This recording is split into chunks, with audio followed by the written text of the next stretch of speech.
From my previous video, you remember my Raspberry Pi has Bluetooth login enabled. Now, I need a client to connect to that system.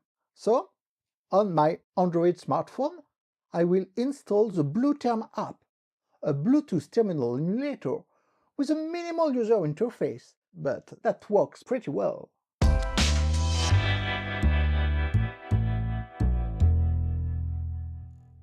What may be confusing at first in BlueTerm is the lack of menu. The trick is to press the overview button for more than 1 second, and here is the menu. First, you need to disable insecure connections. Then you will have to scan for devices to find the remote host.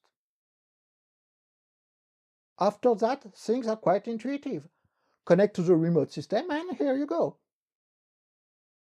You may notice I used here the default Android virtual keyboard, but a physical keyboard or a more advanced virtual one will be better, so you will have access to the control key, which is critically missing here. And that's all for today. Now it's your turn to play. Thank you for watching and don't forget to subscribe to my channel.